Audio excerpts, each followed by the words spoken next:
ಬಂಧುಗಳೇ, बोलो भारत माता की। कांग्रेस पार्टी की, सोनिया गांधी की, मल्लिकार्जुन खड़गे की, राहुल गांधी की, सिद्धरामैया की,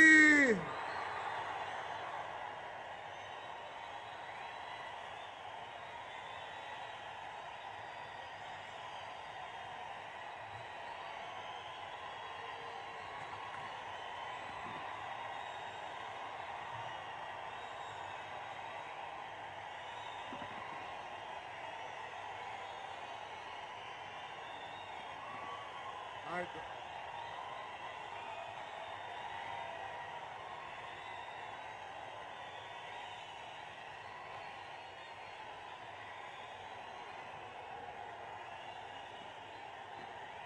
ಆಯ್ತು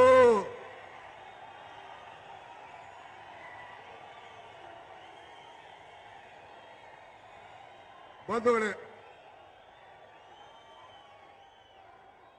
ತಲೆ ಕೆಡಿಸ್ಕೋಬೇಡಿ. ಮೈಸೂರಲ್ಲಿ ಈ ಬಂಡೆ ಡಿ.ಕೆ. ಶಿವಕುಮಾರ್ ಸಿದ್ದರಾಮಯ್ಯ ಜೊತೆ ಇರ್ತದೆ ಅಂತ ಹೇಳಿದ್ದೇನೆ.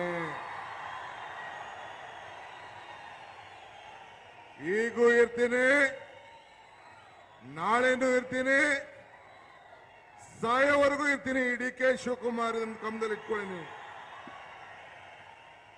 ಇದು ಈ ಕನಕಪುರದ ಬಂಡೆಯ ಇತಿಹಾಸ. ಎಲ್ಲಿ ಕೆಲಸ ಮಾಡ್ತೀನೋ ಅಲ್ಲಿ ಪ್ರಾಮಾಣಿಕತೆಯಿಂದ ನಾವು ಕೆಲಸವನ್ನು ಮಾಡಿಕೊಂಡು ಇರುವಂತದ್ದು ನನ್ನ ಕರ್ತವ್ಯ, ನನ್ನ ಧರ್ಮ. ಬಂಧುಗಳೇ, ಮೊದಲು ಆಸ್ತಾಂಬೆಯ ದೇವಿಗೆ, ಆ ತಾಯಿಗೆ, ಆ ತಾಯಿಯ ಪಾದಗಳಿಗೆ ನನ್ನ ಸಾಷ್ಟಾಂಗ ನಮಸ್ಕಾರಗಳನ್ನು ಅರ್ಪಿಸಲಿಕ್ಕೆ ನಾನು ಬಯಸ್ತಾ ಇದ್ದೇನೆ.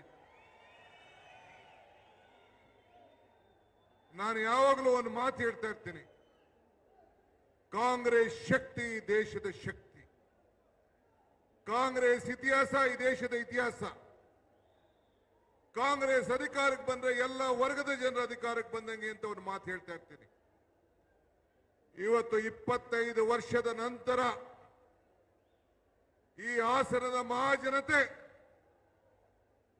ಇವತ್ತು ಮತ್ತೆ ಸಂಸತ್ನಲ್ಲಿ ನಿಮ್ಮ ಲೋಕಸಭಾ ಸದಸ್ಯರನ್ನ ಆಯ್ಕೆ ಮಾಡಿ ಈ ಒಂದು ದೇಶಕ್ಕೆ, ಈ ಜಿಲ್ಲೆಯಲ್ಲಿ ಆಗ್ತಾ ಇರುವಂತ ಅನ್ಯಾಯದ ವಿರುದ್ಧ ಆಕ್ರೋಶಗೊಂಡು ನೊಂದ ತಾಯಂದಿರಿಗೆ ರಕ್ಷಣೆ ಕೊಡಲು ನಮ್ಮ ಶ್ರೇಯಸ್ ಪಟೇಲ್ ಅವ್ರನ್ನ ಆಯ್ಕೆ ಮಾಡೋದಕ್ಕೆ ನಿಮ್ಮೆಲ್ಲರೂ ಕೂಡ ಒಂದು ಕೋಟಿ ನಮಸ್ಕಾರಗಳ ಅರ್ಪಿಸಲಿಕ್ಕೆ ನಾನು ಬಯಸ್ತಾ ಇದ್ದೇನೆ. ಇವತ್ತು ಸರ್ಕಾರದ ಶಕ್ತಿ 108, 5 ಗ್ಯಾರಂಟಿಗಳು ಪರ್ಮನೆಂಟು, 228ರಲ್ಲಿ ನಾವೇ ಅಧಿಕಾರಕ್ಕೆ ಬರೋದು ಪರ್ಮನೆಂಟು. ಇದನ್ನ ಯಾರು ಕೂಡ ಬದಲಾವಣೆ ಮಾಡಲಿಕ್ಕೆ ಸಾಧ್ಯ ಇಲ್ಲ.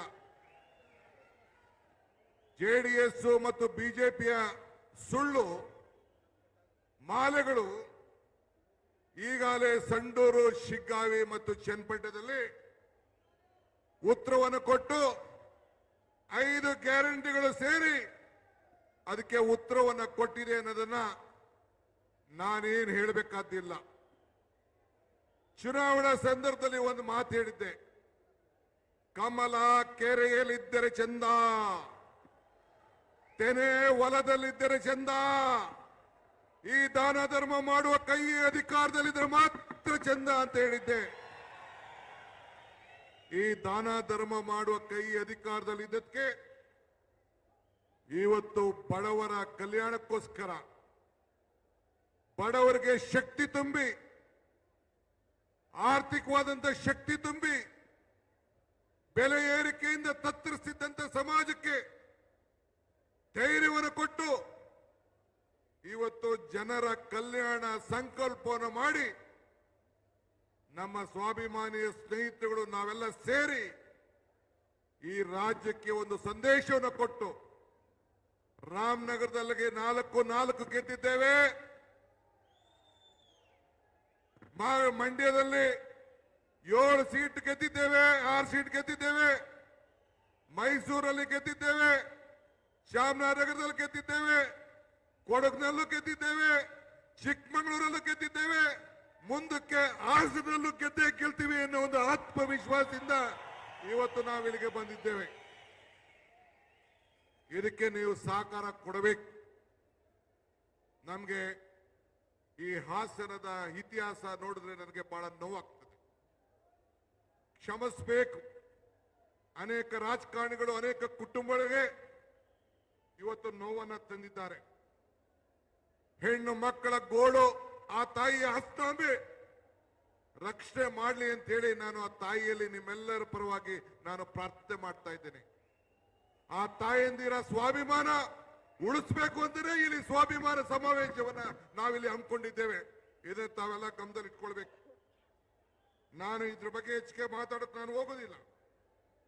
ತಮ್ಗೆ ಹೇಳದಿಷ್ಟೇ, ಇದು ಹಾಸನದ ದೊಡ್ಡ ಇತಿಹಾಸ.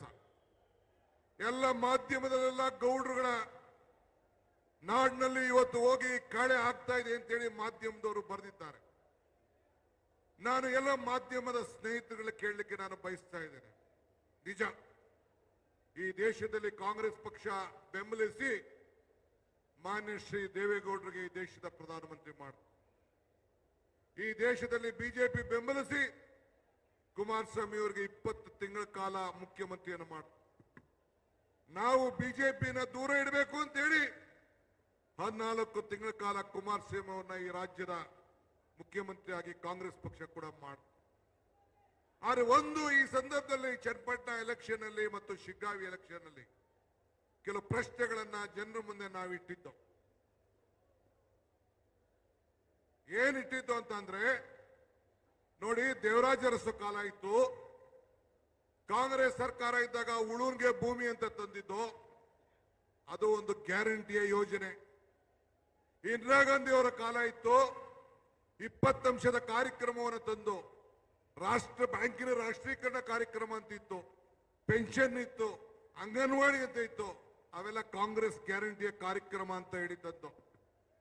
ಮನಮೋಹನ್ ಸಿಂಗ್ ರವರ ಕಾಲ, ರಾಜೀವ್ ಗಾಂಧಿ ಅವರ ಕಾಲ, ಆಗ ಏನು ಒಂದು ತಂತ್ರಜ್ಞಾನ ಏದು ನಡೀತಾ ಇದೆ, ಅದೆಲ್ಲಕ್ಕೂ ಕೂಡ ಒಂದು ದೊಡ್ಡ ಶಕ್ತಿಯನ್ನು ಕೊಟ್ಟು ನಿಮ್ಮೆಲ್ಲರ ಕೈಯಲ್ಲಿ ಮೊಬೈಲ್ಗಳನ್ನ ಕೊಟ್ಟು ಒಂದು ಕ್ರಾಂತಿಯನ್ನ, ಇವತ್ತು ಹೊಸ ಕ್ರಾಂತಿಯನ್ನ ಪ್ರಾರಂಭ ತಂದು ಇದು ಜನರ ಕಲ್ಯಾಣಕ್ಕೆ ಹೊಸ ಗ್ಯಾರಂಟಿಯನ್ನು ತಂದು, ಮನಮೋಹನ್ ಸಿಂಗ್ ಅವರ ಕಾಲದಲ್ಲಿ ಸೋನಿಯಾ ಗಾಂಧಿ ಅವರ ನಾಯಕತ್ವದಲ್ಲಿ ಇವತ್ತು ಆಹಾರ ಬದ್ಧತೆ ಕಾಯ್ದೆ ತೆಗೆದುಕೊಂಡು ಬಂದು, ವಿದ್ಯಾ ಕ್ಷೇತ್ರದಲ್ಲಿ ಎಲ್ಲರಿಗೂ ಕೂಡ ವಿದ್ಯೆಯನ್ನು ಕೊಡಬೇಕು ಅಂತೇಳಿ ಕಾಯ್ದೆಯನ್ನು ತೆಗೆದುಕೊಂಡು ಬಂದು, ಆಹಾರ ಬದ್ಧತೆ ಕಾಯ್ದೆ, ವಿದ್ಯಾ ಕ್ಷೇತ್ರದಲ್ಲಿ ಕಾಯ್ದೆ, ಎಲ್ಲರಿಗೂ ವಿದ್ಯಾ ಹಕ್ಕು ಮತ್ತು ಇವತ್ತು ಉದ್ಯೋಗ ಖಾತ್ರಿ ಯೋಜನೆಯನ್ನು ತೆಗೆದುಕೊಂಡು ಬಂದು ಉದ್ಯೋಗ ಗ್ಯಾರಂಟಿ ಯೋಜನೆ ತೆಗೆದುಕೊಂಡು ಬಂದು, ಇದು ಕಾಂಗ್ರೆಸ್ ಪಕ್ಷದ ಗ್ಯಾರಂಟಿ, ಆಗಿನ ಕಾಲದ ಗ್ಯಾರಂಟಿ. ಮೊನ್ನೆ ಮುಖ್ಯಮಂತ್ರಿಗಳಂತ ಸಿದ್ದರಾಮಯ್ಯನವರು ಬಸವಣ್ಣ ಹುಟ್ಟಿದ ದಿನ ಅಧಿಕಾರವನ್ನು ತೆಗೆದುಕೊಂಡ್ರು. 2013ರಲ್ಲಿ ತೆಗೆದುಕೊಂಡಂತ ಮೊದಲನೇ ದಿನ ಆಹಾರ ಬದ್ಧತೆ ಕಾಯ್ದೆಯನ್ನು ಗಮನದಲ್ಲಿಟ್ಕೊಂಡು ಎಲ್ಲರಿಗೂ ಕೂಡ ಅನ್ನ ಭಾಗ್ಯವನ್ನ ಕೊಟ್ಟದ್ದನ್ನ ಯಾರು ಕೂಡ ಮರೆಯಲಿಕ್ಕೆ ಸಾಧ್ಯ ಇಲ್ಲ.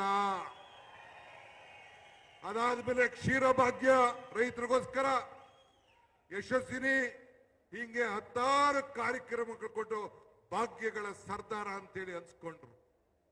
ಎಸ್.ಎಂ. ಕೃಷ್ಣರವರು ಮುಖ್ಯಮಂತ್ರಿ ಆಗಿದ್ರು ಕಾಂಗ್ರೆಸ್ನಿಂದ. ವೀರಪ್ಪ ಮೊಯ್ಲಿ ಮುಖ್ಯಮಂತ್ರಿ ಆಗಿದ್ರು, ಸಿಟಿ ತೆಗೆದುಕೊಂಡು ಬಂದ್ರು. ಎಸ್.ಎಂ. ಕೃಷ್ಣ ಬಿಸಿ ಊಟ ತಂದ್ರು, ಶ್ರೀ ಶಕ್ತಿ ಸಂಘಗಳನ್ನ ತಂದ್ರು, ಐಟಿ-ಬಿಟಿ ಕ್ಷೇತ್ರಕ್ಕೆ ಬೆಂಗಳೂರನ್ನ ಅಂತಾರಾಷ್ಟ್ರೀಯ ಮಟ್ಟಕ್ಕೆ ತೆಗೆದುಕೊಂಡು ಬಂದ್ರು. ಇದೆಲ್ಲ ಸಾಧನೆಗಳು. ಅದಾದ್ಮೇಲೆ ಸಿದ್ದರಾಮಯ್ಯನವರ ಮುಖಂಡತ್ವ, ನನ್ನ ಅಧ್ಯಕ್ಷತೆಯಲ್ಲಿ ಕಾಂಗ್ರೆಸ್ ಸರ್ಕಾರ ಬಂತು. ಈ 5 ಗ್ಯಾರಂಟಿಗಳನ್ನು ತಂದು ಕೊಟ್ಟಿದ್ದೇವೆ. ನಾನು ಕುಮಾರಸ್ವಾಮಿ ಅವರೇ, ಗೌರವಾನ್ವಿತ ದೇವೇಗೌಡ್ರೆ, ಕಣ್ಣೀರು ಹಾಕ್ತಿದ್ರಿ ಬಂದು ಚನ್ನಪಟ್ಟಣಕ್ಕೆ. ಎಲೆಕ್ಷನ್ ಟೈಮಲ್ಲಿ ಕಣ್ಣೀರು ಹಾಕ್ತಿದ್ರಿ. ನಾನು ನಿಮ್ಮ ಸಾಕ್ಷಿ ಗುಡ್ಡೆ ಏನು ಅಂತ ಕೇಳಕ್ಕೆ, ನಿಮ್ಮ ದೇವೇಗೌಡರ ಸಾಕ್ಷಿ ಗುಡ್ಡೆ ಈ ಹಾಸನದಲ್ಲಿ ಈ ರಾಜ್ಯದಲ್ಲಿ ಏನು ಅಂತ ಕೇಳಲಿಕ್ಕೆ ನಾನು ಏನು ಅಂತ ನಿಮ್ಗೆ ಬಯಸ್ತಾ ಇದ್ದೀನಿ. ಅದಕ್ಕೆ ತಾವು ಉತ್ತರ ಕೊಡಬೇಕು ಅಂತ ನಾನು ಒತ್ತಾಯವನ್ನು ಮಾಡ್ತಾ ಇದ್ದೀನಿ. ನಾನು ಬೇರೆ ನಿಮ್ಮ ಸಂಸತ್ ಸದಸ್ಯರ ಬಗ್ಗೆ, ಮಾಜಿ ಸಂಸದರ ಬಗ್ಗೆ ನಾನು ಮಾತಾಡೋದಿಲ್ಲ. ಆ ಸಾಕ್ಷಿ ಗುಡ್ಡೆ ಬಗ್ಗೆ ನಾನು ಚರ್ಚೆ ಮಾಡಕ್ ಹೋಗುದಿಲ್ಲ, ಅಸಹ್ಯ ಆಗ್ತದೆ. ಆದ್ರೆ ನೀವು ಮಾಡಿದಂತ ಸಾಧನೆ ಗ್ಯಾರಂಟಿ ಏನು, ಅದಕ್ಕೆ ಇವತ್ತು ಈ ಜನ ಕಲ್ಯಾಣ ಕಾರ್ಯಕ್ರಮದಲ್ಲಿ, ಜನ ಕಲ್ಯಾಣ ಸಮಾವೇಶದಲ್ಲಿ ನಮ್ಮ ಕಾಂಗ್ರೆಸ್ ಪಕ್ಷದ ಇತಿಹಾಸ, ಕಾಂಗ್ರೆಸ್ ಪಕ್ಷದ ಶಕ್ತಿ, ಕಾಂಗ್ರೆಸ್ ಪಕ್ಷದ ಕಾರ್ಯಕ್ರಮ, ಇದನ್ನ ತಮ್ಮೆಲ್ಲರೂ ಕೂಡ ಚರ್ಚೆ ಮಾಡಲಿಕ್ಕೆ ನಾವೆಲ್ಲ ಇಲ್ಲಿಗೆ ಬಂದಿದ್ದೇವೆ. ಇವತ್ತು ಈ ದೇಶದಲ್ಲಿ ಇವತ್ತು ತಾವೆಲ್ಲ ಗಮನಿಸಿದ್ದೀರಿ, ನಾವು ಬದುಕಿನ ಮೇಲೆ ರಾಜಕಾರಣವನ್ನು ನಾವು ಮಾಡ್ತಾ ಇದ್ದೇವೆ. ನಾವು ಯಾವತ್ತೂ ಕೂಡ ಭಾವನೆ ಮೇಲೆ ನಾವು ರಾಜಕಾರಣ ಮಾಡುವುದಿಲ್ಲ, ಭಾವನೆ ಮೇಲೆ ರಾಜಕಾರಣ ಮಾಡುವುದಿಲ್ಲ, ಧರ್ಮಗಳ ಮೇಲೆ ರಾಜಕಾರಣ ಮಾಡುವುದಿಲ್ಲ. ನಿಮ್ಮೆಲ್ಲರ ಬದುಕಿನ ಮೇಲೆ ನಾವು ರಾಜಕಾರಣ ಮಾಡ್ತೇವೆ. ನಮ್ಮ ಅಧಿಕಾರ ಇವತ್ತೇನಿದೆಯಲ್ಲ ಇದು ನಶ್ವರ. ಆದರೆ ನಮ್ಮ ಸಾಧನೆಗಳು, ಕಾಂಗ್ರೆಸ್ ಪಕ್ಷದ ಸಾಧನೆಗಳು ಅಜಾಮರ. ನಾವು ಎಷ್ಟೇ ಅಧಿಕಾರದಲ್ಲಿದ್ರೂ ಕೂಡ, ಏನೇ ಸಾಧನೆ ಮಾಡಿದ್ರು ಕೂಡ ಕೊನೆಗೆ ಮತದಾರನ್ನೇ ಈಶ್ವರ ಅಂತೇಳಿ ನಿಮ್ಮಲ್ಲಿ ನಂಬಿ ನಿಮ್ಗೆಲ್ಲ ಕೃತಜ್ಞತೆಯನ್ನು ಸಲ್ಲಿಸಬೇಕು ಅಂತೇಳಿ ನಿಮ್ ಮುಂದೆ ನಾವಿಲ್ಲಿ ಕೂತಿದ್ದೇವೆ. ಇದು ಜನ ಕಲ್ಯಾಣ, ಕೇವಲ ಜನ ಕಲ್ಯಾಣದ ಸಮಾವೇಶ ಮಾತ್ರ ಅಲ್ಲ, ಇದು ಗ್ಯಾರಂಟಿಗಳ ಗೆಲುವಿನ ನಂಬಿಕೆಯ ಸಮಾವೇಶ ಅಂತ ಹೇಳಲಿಕ್ಕೆ ನನಗೆ ಬಹಳ ಸಂತೋಷ ಆಗ್ತದೆ.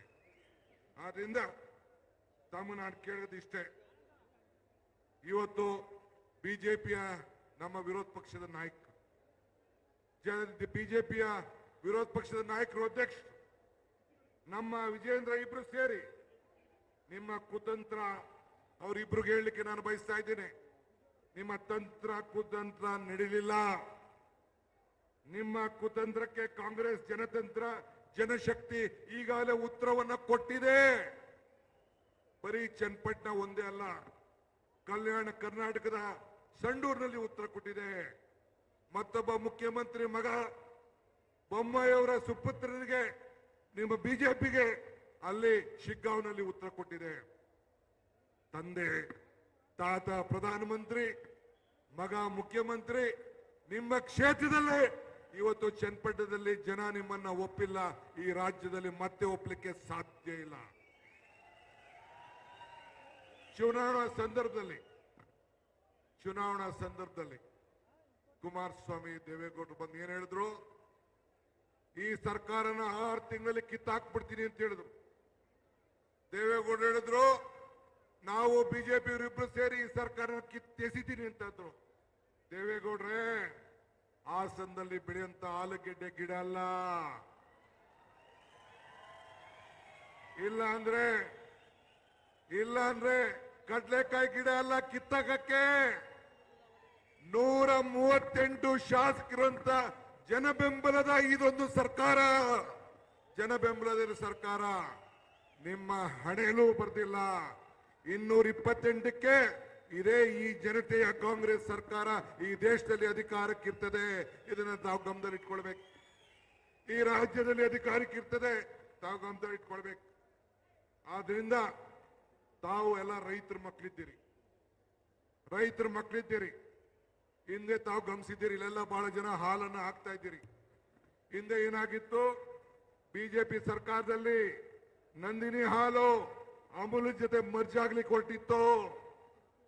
ಈಗ ದೆಹಲಿಗೆ ಮುಖ್ಯಮಂತ್ರಿಗಳು ಹೋಗಿ ನಿಮ್ಮ ಹಾಲನ್ನ, ನಂದಿನಿ ಹಾಲನ್ನ, ತುಪ್ಪವನ್ನ ಹಂಚಲಿಕ್ಕೆ ಈಗ ಕಾರ್ಯಕ್ರಮವನ್ನು ರೂಪಿಸಿದ್ದಾರೆ. ತಿರುಪತಿ ತಿಮ್ಮಪ್ಪನಿಗೆ ಲಾಡು ಲಡ್ಡಿಗೆ ನಂದಿನಿ ಹಾಲು ಹೋಗ್ತಾ ಇದೆ. ಇದು ರಾಜ್ಯದ ರೈತರಿಗೆ ಕೊಟ್ಟಂತ ದೊಡ್ಡ ಶಕ್ತಿ, ಆದ್ರಿಂದ ಈ ಸಂದರ್ಭದಲ್ಲಿ ನಾನು ಹೇಳೋದಿಷ್ಟೇ, ನಾವು ರಾಜಕಾರಣ ಮಾಡ್ಲಿಕ್ಕೆ ಮಾತ್ರ ಇಲ್ಲಿಗೆ ಬರಲಿಲ್ಲ. ನಿಮ್ಮ ಬದುಕಿನಲ್ಲಿ ನಾವೆಲ್ಲ ಸೇರಿ, ನಿಮ್ಮ ಬದುಕಿನಲ್ಲಿ ನಾವೆಲ್ಲ ಪಾಲ್ದಾರ ಆಗಬೇಕು ಅನ್ನೋ ದೃಷ್ಟಿಯಿಂದ ಈ ಸರ್ಕಾರ ಇವತ್ತು ರಚನೆ ಆಗಿದೆ. ತಮ್ಮಲ್ಲಿ ಒಗ್ಗಟ್ಟು, ನಮ್ಮಲ್ಲಿ ನಿಮ್ಮ ಬಿಜೆಪಿಯ ದಳದಲ್ಲಿ ನಾನೇನು ಹೇಳಬೇಕಾಗಿಲ್ಲ. ನಿಮ್ಮಲ್ಲಿ ಒಗ್ಗಟ್ಟು, ನಮ್ಮಲ್ಲಿ ಒಗ್ಗಟ್ಟು, ನಿಮ್ಮಲ್ಲಿದೆ ಒಗ್ಗಟ್ಟು, ನಮ್ಮಲ್ಲಿದೆ ಒಗ್ಗಟ್ಟು, ನಮ್ಮಲ್ಲಿದೆ ನಿಮ್ಮಲ್ಲಿದೆ ಬಿಕ್ಕಟ್ಟು. ನಾವು ವಚನ ಪಾಲಕರು, ನಾವು ವಚನ ಭ್ರಷ್ಟರಲ್ಲ. ನಾವು ಇದು ತಾವು ಗಮನದಲ್ಲಿಟ್ಕೊಳ್ಬೇಕು. ಇದರಿಂದ ಈ ಸಂದರ್ಭದಲ್ಲಿ ತಮಗೆ ಈ ದೇಶಕ್ಕೆ ಕಾಂಗ್ರೆಸ್ ಪಕ್ಷ ಬಲಿಷ್ಠವಾಗಿ ಇದ್ರೆ ಮಾತ್ರ ಈ ದೇಶವನ್ನು ಉಳಿಸಲಿಕ್ಕೆ ಸಾಧ್ಯ. ಆದ್ರಿಂದ ಇವತ್ತು ರಾಷ್ಟ್ರ ಮಟ್ಟದಲ್ಲೂ ಕೂಡ ಜನ ಕಳೆದ ಲೋಕಸಭಾ ಚುನಾವಣೆಯಲ್ಲಿ 243 ಸೀಟು ಇಂಡಿಯಾ ಒಕ್ಕೂಟಕ್ಕೆ ಕೊಟ್ಟು ಮುಂದಿನ ದಿನಗಳಲ್ಲಿ ಈ ದೇಶಕ್ಕೆ ಕಾಂಗ್ರೆಸ್ ಪಕ್ಷದಿಂದ ಮಾತ್ರ ಸಾಧ್ಯ ಅನ್ನೋ ಒಂದು ಸಂದೇಶವನ್ನ ಇವತ್ತು ಕಳಿಸ್ಕೊಟ್ಟಿದ್ದಾರೆ. ಬಂಧುಗಳೇ, ಸಿದ್ದರಾಮಯ್ಯ ನೇತೃತ್ವದ ಸರ್ಕಾರ ನಾವೇನು ಮಾತು ಕೊಟ್ಟಿದ್ದೇವೆ ಆ ಮಾತನ್ನ ಈ ಸಂದರ್ಭದಲ್ಲಿ ನಾವು ಉಳಿಸ್ಕೊಂಡಿದ್ದೇವೆ. ಇವತ್ತು ಅಭಿವೃದ್ಧಿಯ ಕಾರ್ಯದಲ್ಲಿ ಜನರ ಬದುಕಿನಲ್ಲಿ, ಪ್ರತಿಯೊಬ್ಬರ ಜನರ ಬದುಕಿನಲ್ಲಿ ಇವತ್ತು ನಾವೇನು ಗ್ಯಾರಂಟಿಗಳನ್ನು ನಾವು ಕೊಟ್ಟಿದ್ದೇವೆ, ಏನು ಮಾತು ಕೊಟ್ಟಿದ್ದೇವೆ ಆ ಮಾತನ್ನ ಉಳಿಸ್ಕೊಂಡ್ರಿಂದ ಇಡೀ ದೇಶದಲ್ಲಿ ಮಹಾರಾಷ್ಟ್ರ, ಮಧ್ಯಪ್ರದೇಶ, ಬೇರೆ ಬೇರೆ ಬಿಜೆಪಿ ರಾಜ್ಯದ ಎಲ್ಲ ರಾಜ್ಯಗಳಲ್ಲೂ ಕೂಡ ಕರ್ನಾಟಕ ರಾಜ್ಯದವನ್ನ ಪಾಲನೆ ಮಾಡಿಕೊಂಡು ಇವತ್ತು ನಮ್ಮ ಜನರಲ್ ಸೆಕ್ರೆಟರಿ ಅವರು ಇಲ್ಲಿದ್ದಾರೆ, ನಮ್ಮ ಸುರ್ಜೇವಾಲಾ ಸಾಹೇಬರು, ರಾಹುಲ್ ಗಾಂಧಿ ಅವರು, ಮಲ್ಲಿಕಾರ್ಜುನ್ ಖರ್ಗೆ ಅವರು ನಮಗೆ ಮಾರ್ಗದರ್ಶನ ಕೊಟ್ಟರು. ಇದು ಬದುಕಲ್ಲ. ಬದುಕಿನಲ್ಲಿ ನಾವು ಶಕ್ತಿಯನ್ನು ತುಂಬಬೇಕು. ಬೆಲೆ ಏರಿಕೆಯನ್ನೇ ಜನ ತತ್ರಾಗ್ತಾ ಇದ್ದಾರೆ. ಇವತ್ತು ನೀವು 5 ಗ್ಯಾರಂಟಿಗಳನ್ನ ಕೊಡಬೇಕು ಅಂತೇಳಿ ನಮ್ಗೆ ಆದೇಶವನ್ನು ಕೊಟ್ಟದ್ರಿಂದ ಇವತ್ತು ನಾವು ನುಡಿದಂತೆ ನಡೆದಿದ್ದೇವೆ. ಬಸವಣ್ಣನ ನಾಡಿನಲ್ಲಿ ನಾವಿದ್ದೇವೆ. ಇದು ನಮ್ಮೆಲ್ಲರ ಶಕ್ತಿ. ಆದ್ರಿಂದ ತಮಗೆ ನಾನು ಕೇಳ್ಕೊಳ್ಳೋದಿಷ್ಟೇ, ಯಾವುದೇ ಕಾರ್ಯಕ್ರಮ ಕಾಂಗ್ರೆಸ್ ಸರ್ಕಾರ ಕೊಟ್ಟಾಗ ಇವತ್ತು ನಾವೆಲ್ಲ ಕೂಡ ಉಳಿಸ್ಕೊಂಡು ನಾವು ಬಂದಿದ್ದೇವೆ. ಇಂದಿರಾ ಗಾಂಧಿಯವರ ಕಾಲದಿಂದ ಹಿಡಿದು ದೇಶದಲ್ಲಿ ರಾಜೀವ್ ಗಾಂಧಿಯವರ ಕಾಲ, ಮನಮೋಹನ್ ಸಿಂಗ್ ಕಾಲ, ಎಲ್ಲ ಕಾಲದಲ್ಲೂ ಕೂಡ ಯಾವುದೇ ಕಾರ್ಯಕ್ರಮ ಕೊಟ್ಟು ಶಾಸನಬದ್ಧ ಕಾರ್ಯಕ್ರಮಗಳನ್ನು ಕೊಟ್ಕೊಂಡು ಬಂದಿದ್ದೇವೆ. ಇವತ್ತು ಬಾಬಾ ಸಾಹೇಬ್ ಅಂಬೇಡ್ಕರ್ ನಮ್ಮ ದೊಡ್ಡ ಶಕ್ತಿ. ನಾನು ಮೊನ್ನೆ ಒಂದು ಮಾತು ಹೇಳಿದೆ, ನಮ್ಮ ಸಂವಿಧಾನದ ದಿನದ ಆಚರಣೆಯಲ್ಲಿ ಇವತ್ತು ಎಷ್ಟೋ ವಿಗ್ರಹಗಳನ್ನು ನೋಡ್ತಾ ಇದ್ದೇವೆ, ಎಷ್ಟೋ ಶಿಲೆಗಳನ್ನು ನೋಡ್ತಾ ಇದ್ದೇವೆ. ಆದರೆ ಕಾಶ್ಮೀರದಿಂದ ಕನ್ಯಾಕುಮಾರಿವರೆಗೂ ಬಾಬಾ ಸಾಹೇಬ್ ಅಂಬೇಡ್ಕರ್ ಅವರು ಇಷ್ಟಿರುವಷ್ಟು ವಿಗ್ರಹಗಳು, ಮೂರ್ತಿಗಳು ಬೇರೆ ಯಾವುದೂ ಇಲ್ಲ. ಇದೊಂದು ಇತಿಹಾಸ ಪುಟಕ್ಕೆ ನಾವೆಲ್ಲ ಸೇರ್ಬೇಕಾಗಿದೆ. ಅವರ ಸಂವಿಧಾನವನ್ನ ನಾವು ರಕ್ಷಣೆ ಮಾಡಬೇಕಾಗಿದೆ. ಕಾಂಗ್ರೆಸ್ ಸರ್ಕಾರ ಕೊಟ್ಟಂತ ಸಂವಿಧಾನವನ್ನ ರಕ್ಷಣೆ ಮಾಡಬೇಕು ಅಂತೇಳಿ. ಹಂಗೆ ಇವತ್ತು ನಾವೆಲ್ಲ ಸ್ವಾಭಿಮಾನಿಗಳು. ಸ್ವಾಭಿಮಾನವನ್ನ ಉಳಿಸ್ಲಿಕ್ಕೆ, ಈ ಜಿಲ್ಲೆಯಲ್ಲಿ ಆಗ್ತಾ ಇರುವಂತ ಸ್ವಾಭಿಮಾನವನ್ನ ರಕ್ಷಣೆ ಮಾಡಲಿಕ್ಕೆ ಇವತ್ತು ನಾವೆಲ್ಲ ಇಲ್ಲಿಂದನೇ ಈ ಸ್ವಾಭಿಮಾನಿ ಯಾತ್ರೆ ಪ್ರಾರಂಭ ಆಗ್ಬೇಕು ಅಂತೇಳಿ, ಜನ ಕಲ್ಯಾಣ ಯಾತ್ರೆ ಆಗ್ಬೇಕು ಅಂತೇಳಿ ನಾವೆಲ್ಲ ಇಲ್ಲಿಗೆ ಬಂದು ಸೇರ್ತೇವೆ. ನಮ್ಮ ಗುರುಗಳು ನನಗೊಂದು ಹೇಳ್ಕೊಟ್ಟಿದ್ದಾರೆ, ಮಾನವ ತತ್ವಕ್ಕೆ ಜಯವಾಗಲಿ, ಮಾನವ ಧರ್ಮದಿಂದಲೇ ವಿಶ್ವಕ್ಕೆ ಶಾಂತಿ ಅಂತೇಳಿ ಎಲ್ಲ ಧರ್ಮಗಳು ಮಾನವನ ಧರ್ಮ ಜಯವಾಗಬೇಕು ಅನ್ನೋ ದೃಷ್ಟಿಯಿಂದ ಎಲ್ಲರೂ ಕೂಡ ಸಮಾನತೆಯಿಂದ ಪಾಲ್ಗೊಳ್ಳಬೇಕು ಅಂತೇಳಿ ಇವತ್ತು ಇಂಥ ಕಾರ್ಯಕ್ರಮಗಳನ್ನು ನಾವೆಲ್ಲ ರೂಪಿಸಿದ್ದೇವೆ. ಆದ್ರಿಂದ ಬಂಧುಗಳೇ, ಇವತ್ತು ತಾವೆಲ್ಲ ಇಲ್ಲಿ ದೊಡ್ಡ ಸಂಖ್ಯೆಯಲ್ಲಿ ಬಂದಿದ್ದೀರಿ. ನಮ್ಮ ರಾಜ್ಯದ ಮುಖ್ಯಮಂತ್ರಿಗಳು ನಿಮ್ಗೇನು ಸಂದೇಶವನ್ನು ಕೊಡಬೇಕು ಅಂತೇಳಿ ಅದಕ್ಕೆಲ್ಲ ತಾವು ಕಾಯ್ತಾ ಇದ್ದೀರಿ. ತಾವು ಚಿಂತೆ ಮಾಡೋದು ಬೇಡ. ಬಡವರಿಗೋಸ್ಕರ ಕೆಲಸ ಮಾಡ್ತಾ ಇದ್ದೇವೆ, ಪ್ರಾಮಾಣಿಕತೆಗೋಸ್ಕರ ಕೆಲಸ ಮಾಡ್ತಾ ಇದ್ದೇವೆ. ಒಗ್ಗಟ್ಟಿನ ಶಕ್ತಿ, ಒಗ್ಗಟ್ಟಿನ ಮಂತ್ರ. ಈ 5 ಬೆರಳು ಹೆಂಗೆ ಸೇರಿದ್ರೆ ಕೈ ಮುಷ್ಟಿ ಆಯ್ತು, 5 ಗ್ಯಾರಂಟಿ ಸೇರಿ ಈ ಕೈ ಹೆಂಗ್ ಗಟ್ಟಿ ಆಯ್ತು, ಹಂಗೆ ನಮ್ಮ ಸಂಪುಟದ ಎಲ್ಲ ಮಂತ್ರಿಗಳು, ಶಾಸಕರು ಎಲ್ಲ ಸೇರಿ ಒಗ್ಗಟ್ಟಿನಿಂದ ಅವರ ನಾಯಕತ್ವದಲ್ಲಿ ಈ ರಾಜ್ಯದ ಸೇವೆಯನ್ನು ಮಾಡಿ ನಿಮ್ಮ ಋಣವನ್ನು ತೀರಿಸುವಂತ ಕೆಲಸವನ್ನು ನಾವು ಮಾಡ್ತೇವೆ ಅನ್ನೋ ಮಾತನ್ನ ಈ ಸಂದರ್ಭದಲ್ಲಿ ಹೇಳಿ, ಇನ್ನ ನನಗೆ ಒಂದು ಆಸೆ, ನೀವು ನೆಕ್ಸ್ಟ್ ಎಲೆಕ್ಷನ್ ಅಲ್ಲಿ ಸಂಸತ್ ಸದಸ್ಯರು ಒಬ್ಬರನ್ನೇ ಗೆಲ್ಸೋದಲ್ಲ, ಶಿವಲಿಂಗೇಗೌಡರನ್ನೊಬ್ಬರನ್ನೇ ಗೆಲ್ಸೋದಲ್ಲ. ನಮ್ಮ ಅಲ್ಲೂ ಕೂಡ ಹಾಸನ ಲೋಕಸಭಾ ಕ್ಷೇತ್ರದಲ್ಲಿ ಮತ್ತಿನ್ನೊಬ್ಬ MLA ಗೆದ್ದಿದ್ದಾನೆ, ನಮ್ಮ ಹುಡುಗ ಆನಂದ್. ಅದಲ್ಲ, ಇನ್ ಮುಂದಕ್ಕೆ ಇಲ್ಲಿರುವಂತಹ ಎಲ್ಲ 6 ಕ್ಷೇತ್ರದಲ್ಲೂ ಕೂಡ 7 ಕ್ಷೇತ್ರದಲ್ಲೂ ಕೂಡ ಕಾಂಗ್ರೆಸ್ ಅಭ್ಯರ್ಥಿಗಳನ್ನು ಗೆಲ್ಲಿಸಿ ವಿಧಾನಸೌಧಕ್ಕೆ ಕಳಿಸ್ಕೊಡ್ಬೇಕು ಅಂತ ಹೇಳ್ತಾ ಪ್ರಾರ್ಥಿಸಿ ನನ್ನ ಮಾತನ್ನು ಮುಗಿಸ್ತೇನೆ. ಜೈ ಹಿಂದ್, ಜೈ ಕರ್ನಾಟಕ ಮಾತು.